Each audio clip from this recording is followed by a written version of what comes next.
Georgie and Mandy's First Marriage Season 2, Episode 3 brings back the Coopers in a shockingly emotional storyline. While the first two episodes of the Young Sheldon sequel focused on its titular couple, as well as their life with the McAllisters, TV's #1 comedy revisits its roots with a plot that is rooted in George's shock death. A year and a half has passed since Georgie's dad died, and it seems like everyone is ready to move on except for him. Born out of young Sheldon's cancellation, Georgie and Mandy's First Marriage's events kicked off not long after the Cooper family tragedy. While Georgie and Mandy already moved across town with McAllisters, the growing family still lives in Medford, which makes bringing back Mary and Missy easier. The challenge now in Georgie and Mandy's First Marriage Season 2 is perfecting the balance between honoring the past and setting up its future. While its sophomore run has focused on its titular characters, A Will and a Dead Man's Wife offers an update on what Mary and Missy have been up to more than a year after the Cooper family tragedy. Surprisingly, the outing confirms that among the Coopers, there's only one who's still having a difficult time with the death of Georgie. Georgie and Mandy's First Marriage Season 2, Episode 3 reveals the harsh reality of George's death aftermath. Because young Sheldon waited until the very last minute to be allowed to pull off George's death, the Big Bang Theory spinoff didn't have enough time to fully explore that grief that the Cooper family felt after the incident. Impressively, the CBS family dramedy effectively established how everyone handled grief differently.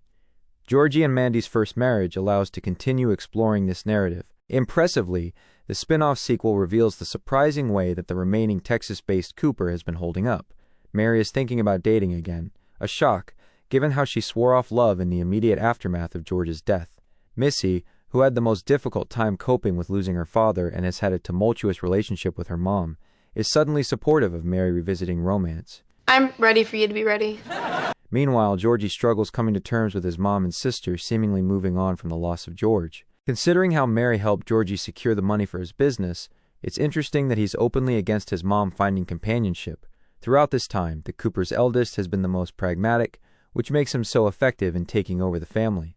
But the outing is a reminder that despite Georgie's usual cheery demeanor, his grief over his father's death still looms large over him. Still, from everyone else's perspective, it looks like he's simply getting in the way of his mom's happiness. The narrative is far from over, even as Georgie backs out from confronting his mom and her new friend. It's a curious storyline, something that Georgie and Mandy's First Marriage will hopefully actively develop moving forward. The Big Bang Theory never really revealed pertinent details about how the Coopers coped after George's death in Texas, so Chuck Lorre and his writers have creative freedom about how they want to craft this show. This plot allows Georgie and Mandy's first marriage to maintain its ties to young Sheldon in an organic way. Georgie's grief makes his The Big Bang Theory success more compelling. One of the very few payoffs that Georgie and Mandy's First Marriage needs to deliver on based on official canon is Georgie's success as an entrepreneur. The spin-off sequel has been constantly setting this up, starting with establishing her connection with the McAllisters, who were already in the tire business. By Season 2, he's already running his own business with Ruben. That said, The Big Bang Theory didn't reveal anything about how he dealt with George's death. Instead, his grudge against Sheldon was mostly because of how ungrateful he was. Learning about his struggle to let go of George, especially since he didn't really have the best of relationship with him, shines a light on Georgie's capacity to love. While he acts as the villain in Georgie and Mandy's First Marriage Season 2, Episode 3, his response to Mary dating again comes from an earnest place. At the very least, it makes him more human.